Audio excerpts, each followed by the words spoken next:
الحمد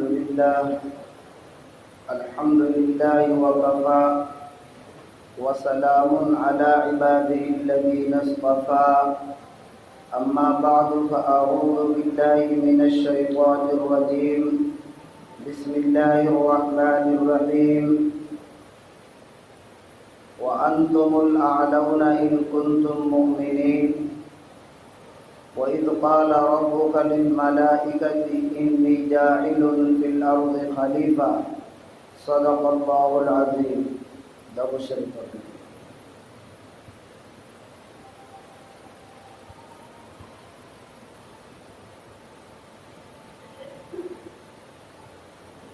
یہ اگست کا مہینہ ہے اور 15 اگست کو یوم آزادی کا دن ہے. ہمارا ملک 15 اگست کو آزاد ہوا. کس سے آزاد ہوا؟ اتنا تو ہم کو ضرور معلوم ہے کہ انگریزوں کو جو یہاں تسلط اور اقتدار مل گیا تھا، انگریزوں نے غلام بنا لیا تھا. ان سے مختلف دنوں میں اور مختلف جگہوں پر جنگ آرائی کے بعد 1947 میں 15 اگست کو یہ ملک آزاد ہوا. لیکن آزادی اتنا آسان نہیں کہ بس یہ ہم کہہ دیں کہ ملک آزاد ہوا، اس کے بعد لوگ آزادی سے رہنے لگے. اگر آج دیکھا جائے تو آزادی کے بعد بھی اس قدر پابندیاں ہیں کہ لوگ اپنے اپنے مذہب پر ہر طرح سے عمل نہیں کر سکتے.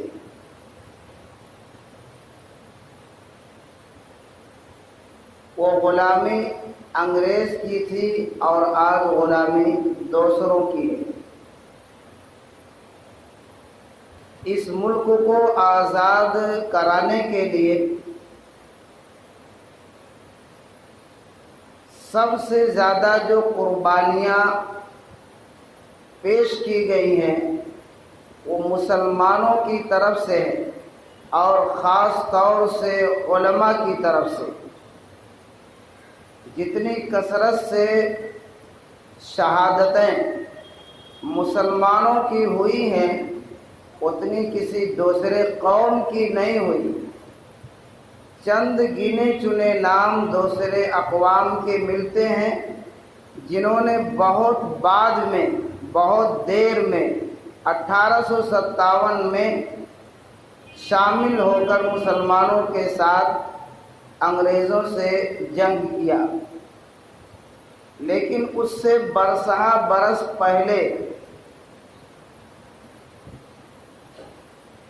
1857 میں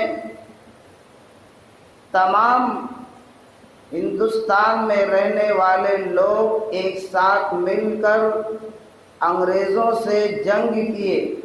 لیکن اس سے پہلے شروعات کہاں سے ہوتی ہے، ابتدا کہاں سے ہوتی ہے؟ 1498 سے ہوتی ہے.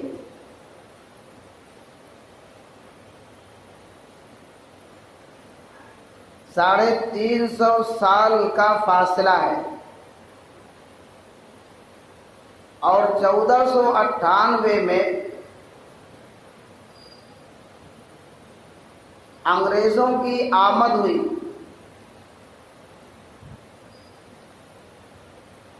لیکن ابتدائی دور ان کا ایسا کچھ سمجھ میں نہیں آتا تھا کہ یہ کس مقصد کے تحت اس ملک میں آئے ہیں. بس اپنے آپ کو ایک تاجر بتاتے تھے کہ کہ ہم تجارت کی غرض سے اس ملک کو ترقی دینے کے لیے آتے ہیں اور جاتے ہیں، وہاں کا مال یہاں اور یہاں کا مال وہاں فروخت کرتے ہیں، اور ہماری چاہت یہ ہے کہ اس ملک کو مزید ترقی دی جائے۔ 1498 میں آمد ہوئی اور 1610 میں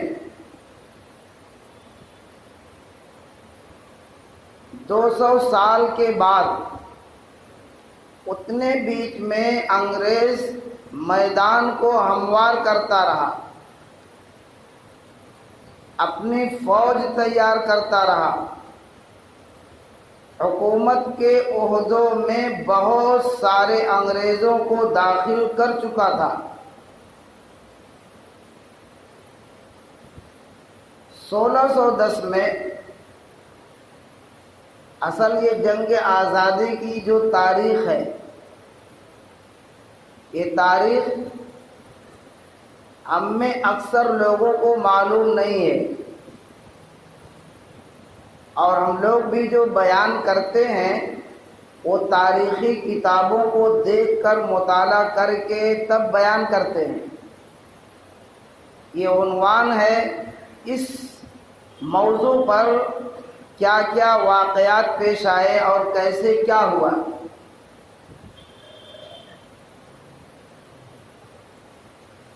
تاریخی اعتبار سے 1498 میں انگریزوں کی آمد یعنی ان کی شروعات ہوئی،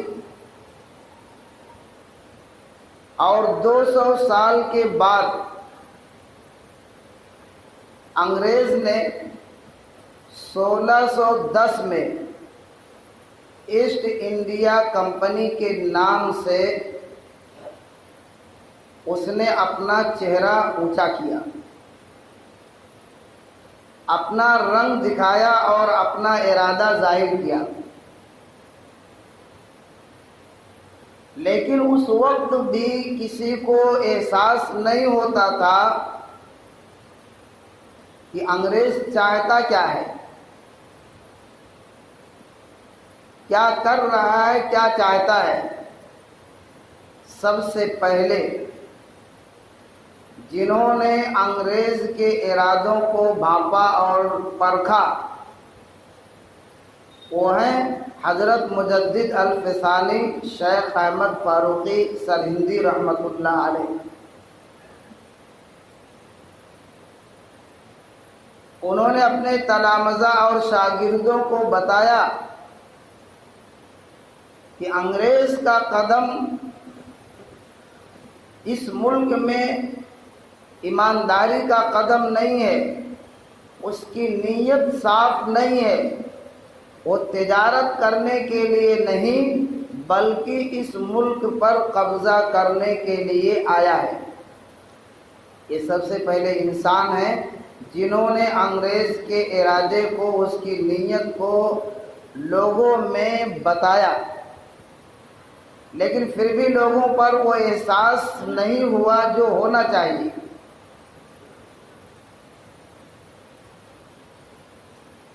لوگوں نے سنا اور گویا کی انسنی کر دی، لیکن مسلسل وہ سمجھاتے رہے، لوگوں کو بتاتے رہے کہ اس سے دوری اختیار کرو، اس کے کاروبار میں شریک نہ ہو، یہ جہاں جہاں کمپنیاں ڈالے ہیں ان کی کمپنیوں میں کام نہ کرو، اس کی جو اپنی فوج ہے اس فوج میں تم داخل نہ ہو۔ ان کے انتقال کے بعد اس مہم کو لے کر حضرت شاہ ولی اللہ محدث دہلوی رحمۃ اللہ علیہ یہ چلتے ہیں اور لوگوں کو بتلاتے ہیں کہ انگریز کا ارادہ، اس کی نیت کیا ہے۔ صدیاں گزر گئیں اور شاہ ولی اللہ محدث دہلوی رحمۃ اللہ علیہ کا بھی انتقال ہوا، لیکن ان کے تلامذہ میں ان کے فرزند، ان کے بیٹے حضرت شاہ عبد العزیز محدث دہلوی رحمۃ اللہ علیہ، انہوں نے پوری طاقت کے ساتھ اس مہم کو چلایا اور آگے بڑھے۔ ایک ایک فرد سے ایک ایک گاؤں میں، ایک ایک شہر میں جا کر لوگوں کو بتلانا شروع کیے، اور انگریز اندر اندر اپنا کام کر رہا ہے۔ ابھی اس کے طرف سے کوئی اعلان ایسا نہیں آیا کہ یہ ملک ہمارا ہے، اندر اندر یہ اپنا پیر مضبوط کر رہا ہے۔ 1760 میں اورنگزیب عالمگیر رحمۃ اللہ علیہ کا جب انتقال ہوا اور مغلیہ خاندان کی جڑ کمزور ہوئی، تو انگریز کو میدان کچھ خالی ملا کہ کام کرنے کا میدان میرے سامنے خالی ہے، کوئی رکاوٹ سامنے نہیں ہے۔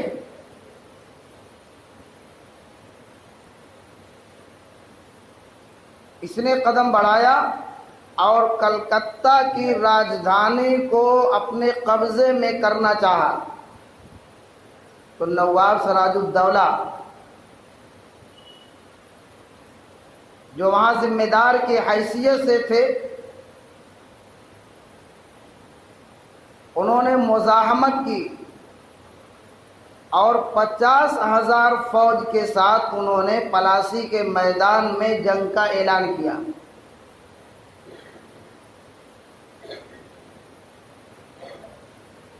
لیکن ان کا جو وزیر تھا میر جعفر، انگریز نے راتوں رات اس کو خریدا۔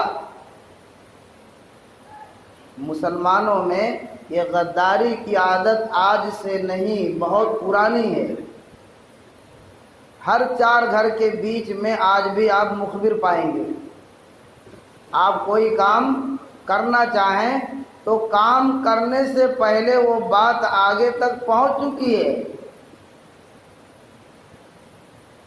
چند پیسوں کے لیے تو یہ روداد، یہ صفت مسلمانوں کی بہت پہلے سے ہے۔ راتوں رات اس کو ورغلایا اور اس نے بغاوت کی، میدان میں فوج کو لے کر الگ ہو گیا۔ نواب سراج الدولہ وہ تنے تنہا لڑتے رہے، یہاں تک کہ پلاسی کے میدان میں انگریز نے انہیں شہید کیا۔ یہ 1756 میں نواب سراج الدولہ شہید ہوئے۔ انگریز کو اور طاقت مل گئی اور کلکتہ پر اس کی حکومت قائم ہوئی۔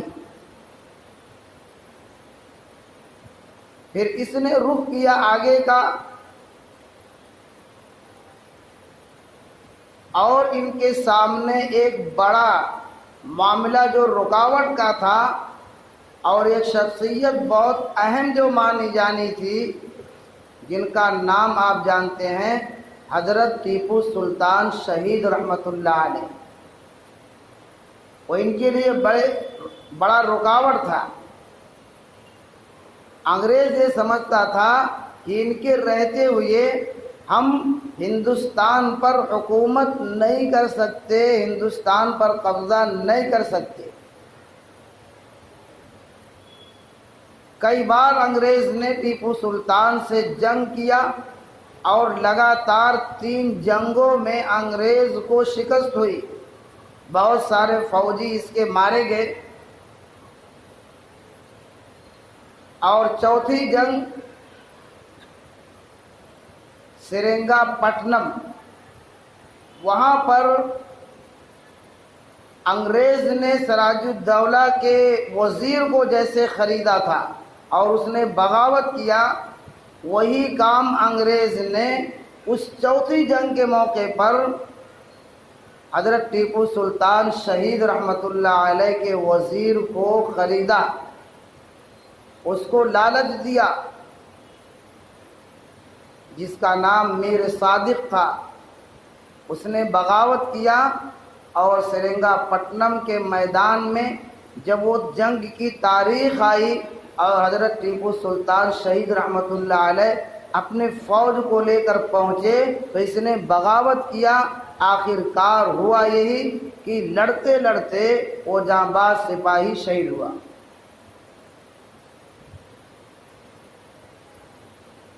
ان کے شہید ہونے کے بعد بھی انگریز کے فوج میں کسی کو ہمت یہ نہیں تھی. یہ آزادی کی جو تاریخ ہے، کیونکہ وقت بہت کم ہے اس لیے بڑے مختصر الفاظ میں مکمل تاریخ بڑے مختصر الفاظ میں بیان کر رہے ہیں. مکمل جو تفصیل ہے کہ فوج چلی، کتنی فوج تھی، کون آگے تھا، کون دائیں تھا، اور کس طرح سے مقابلہ ہوا، کہاں کہاں خیمے لگے، یہ تفصیل نہیں. مختصر الفاظ میں جنگ آزادی کی تاریخ، اور جس میں مسلمانوں نے بڑا کردار ادا کیا، اور چند لوگوں کے کرنے سے نہیں، جتنا مسلمانوں کا پسینہ، جتنا مسلمانوں کا خون اس زمین پر گرا ہے اتنا غیروں کا پسینہ بھی نہیں گرا ہے. معمولی بات ہے. دلی کا کوئی درخت ایسا نہیں تھا جس پر علماء کی گردنیں لٹکی ہوئی نہ ہوں. 40 علماء کو ایک بارگی آگ کے گڑھے میں لا کر ڈال دیا جاتا تھا، ڈھکیل دیا جاتا تھا. مولانا حسین احمد مدنی رحمۃ اللہ علیہ کو انگریز نے گرفتار کیا اور کہا کہ حسین احمد، کیا تم یہ کہتے ہو کہ انگریز کے فوج میں داخلہ لینا حرام ہے؟ انہوں نے کہا کہ میں پہلے بھی کہتا تھا اور اب بھی کہتا ہوں کہ انگریز کے فوج میں داخلہ لینا، بھرتی ہونا حرام ہے. انگریز نے کہا مولانا سوچ کر بتاؤ، سوچ لو اس کی سزا کیا ہوگی. انہوں نے جھولے سے کپڑا نکالا کہ حسین احمد اپنے کفن کا انتظام کر کے چلتا ہے. مولانا احمد لاہوری رحمۃ اللہ علیہ انگریز نے گرفتار کیا اور برف کے سل پر ان کو لٹایا.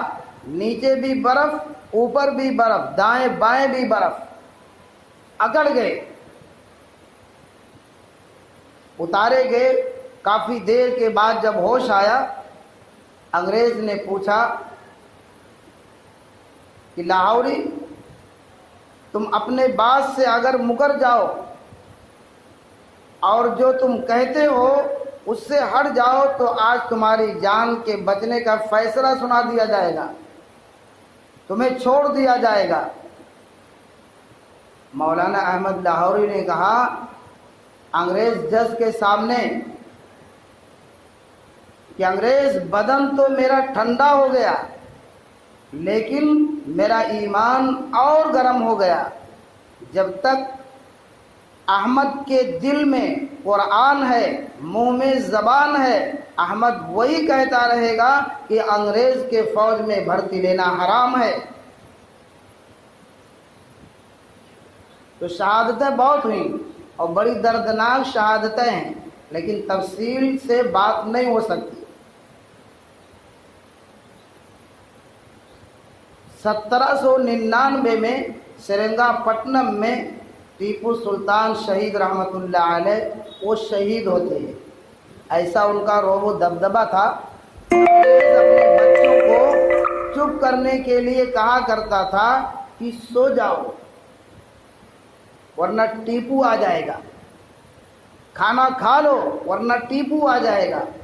ایسا ان کا ڈر ان کے اندر سمایا ہوا تھا. مرنے کے بعد بھی، یعنی شہادت کے بعد بھی، اس کے فوج کے کسی فرد کی جرأت اور ہمت نہیں ہوتی تھی کہ ان کے لاش کے قریب جائے. اتنا ڈر سمایا ہوا تھا. شہادت ہو گئی 1799 میں. ان کی شہادت کے بعد انگریز نے لال قلعے پر جا کر جھنڈا اپنا گاڑا، نصب کیا اور اعلان کیا خلق خدا کی، ملک بادشاہ سلامت کا اور حکم ایسٹ انڈیا کمپنی کا۔ آج سے یہ ملک ہمارا ہو گیا، اب کوئی نہیں ہے جو ہمیں اس ملک سے نکال سکتا ہو۔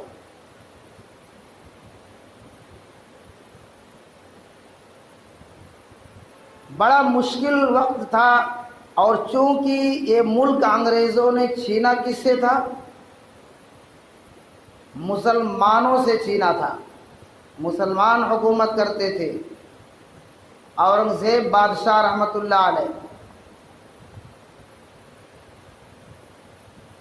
مغلیوں کی سلطنت تھی، تو زیادہ تر مقابلہ جو ہوا اور قربانیاں دینی پڑی وہ مسلمانوں کو دینی پڑی، اور انگریز اپنے من میں اپنے دل میں جو دشمنی لے کر چلتا تھا اور اپنا دشمن سمجھتا تھا وہ انہی مسلمانوں کو سمجھتا تھا، اس لیے کہ ملک ان سے چھینا تھا۔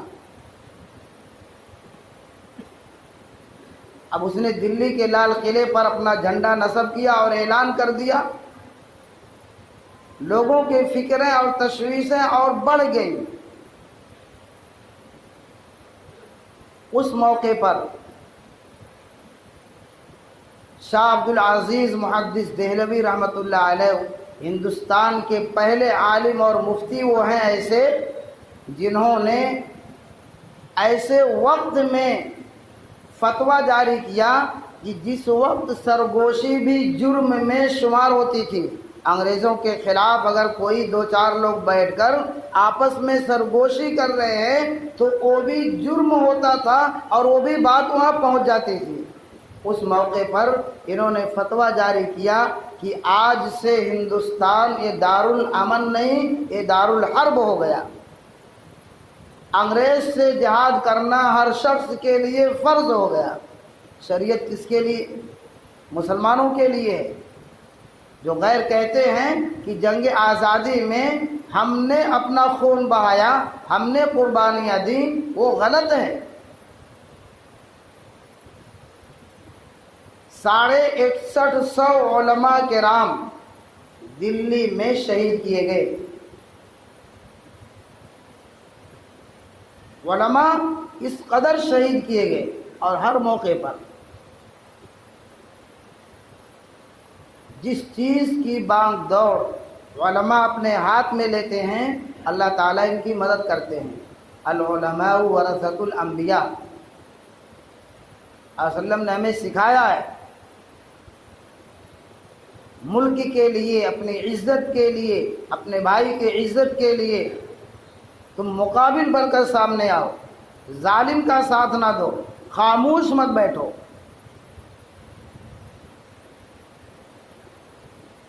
کیا وسلم نے جنگیں نہیں کی؟ آپ نے کی ہیں، اعلاء کلمت اللہ کے لیے، صحابہ کے خون کے بہانے میں قصاص کے لیے آپ آگے بڑھنا چاہے، اور جس شہر سے نکالے گئے تھے اس شہر میں واپس بھی اللہ نے بھیجا۔ 1799 میں جب ٹیپو سلطان شہید رحمت اللہ علیہ کی شہادت ہوتی ہے اور انگریز اعلان کرتا ہے کہ اب کوئی اس ملک سے ہمیں نکال نہیں سکتا، اس موقع پر شاہ عبدالعزیز محدث دہلوی رحمت اللہ علیہ نے یہ فتویٰ جاری کیا کہ اب یہ دارالحرب ہو گیا، ہر شخص کے لیے ضروری ہے کہ انگریز سے وہ جہاد کرے، جہاد فرض ہو گیا۔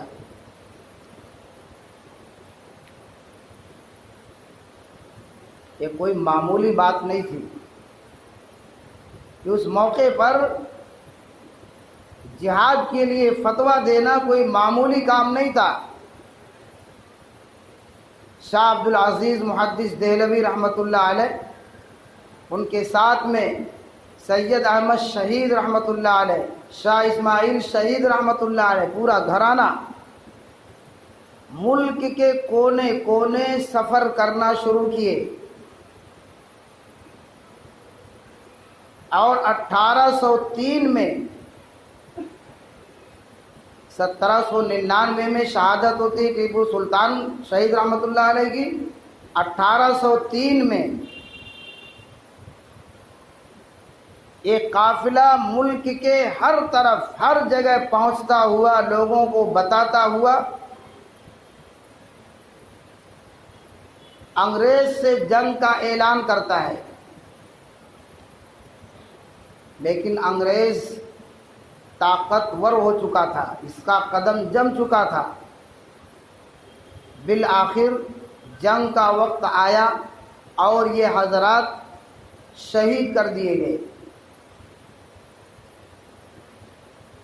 اس وقت ایک بڑی تعداد علماء کی اور اکابرین کی، محدثین کی شہید ہوئی۔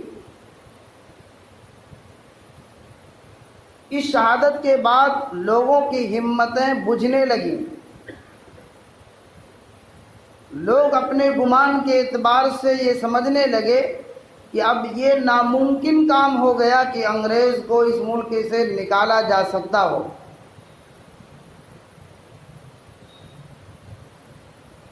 حضرت شیخ الہند رحمۃ اللہ علیہ، مفتی محمود الحسن رحمۃ اللہ علیہ، جنہیں مالٹا کی جیل میں انگریز نے قید کیا تھا، کالا پانی کی سزا دیا تھا، ان کے پیٹھ میں کوئی جگہ ایسی نہیں تھی جہاں گرم لوہے کی سلاخ کی وجہ سے پیٹھ جل نہ گئی ہو، بڑی سخت سزا دیتا تھا۔ انہوں نے دیوبند میں ایک چھوٹا سا مدرسہ قائم کیا، ابھی دارالعلوم کا قیام نہیں ہوا۔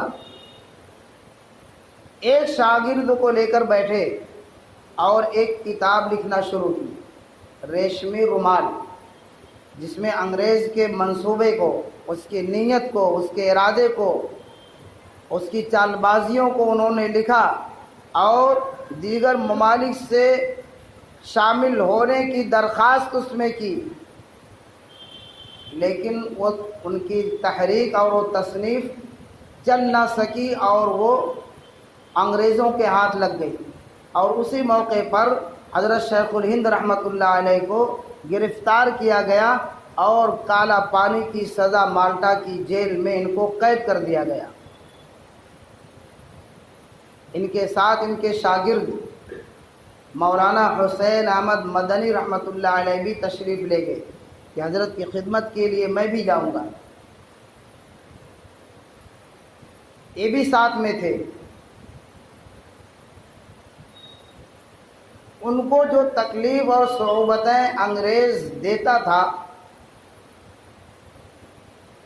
جس طرح لوہے گرم کر کر کے ان کے بدن کو داغتا تھا، حضرت شیخ الہند رحمۃ اللہ علیہ ان کو منع کر دی کہ کہیں میرے بارے میں زبان مت کھولنا کہ انگریز نے مجھے اتنی تکلیف دی ہے، راز کو فاش نہ کرنا۔ یہ ملک کے آزادی کے خاطر ہمارے علماء نے اس طرح تکلیفیں اٹھائی ہیں، اور آج تاریخ کو اتنا بگاڑا گیا، اتنا بگاڑا جا رہا ہے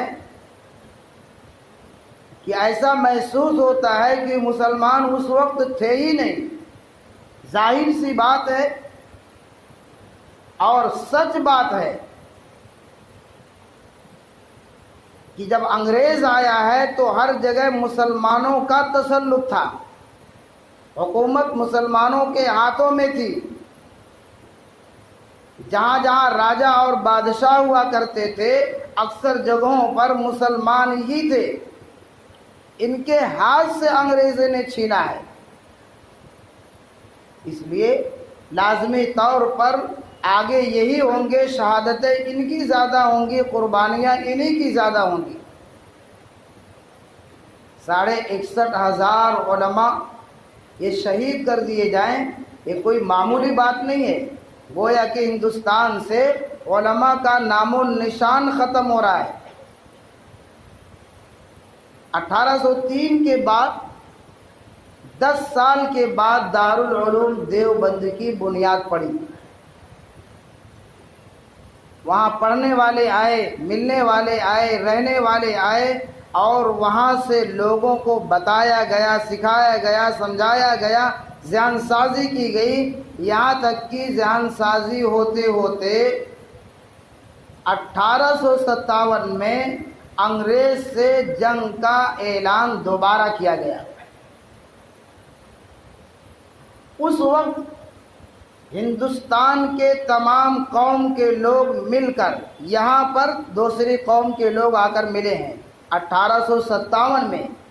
اس سے پہلے علماء کی ایک بڑی تعداد، مسلمانوں کی ایک بڑی تعداد شہید ہو چکی ہے۔ کہاں 1498 اور کہاں 1857، 400 سال سے بھی زیادہ کا عرصہ ہے۔ اتنے عرصے میں کتنے مسلمان شہید ہوئے ہوں گے؟ 1857 میں اس ملک کے ہر قوم کے لوگ مل کر انگریز پر جگہ جگہ حملہ کیے، انگریز مجبور ہوا اور ہندوستان چھوڑ کر بھاگا۔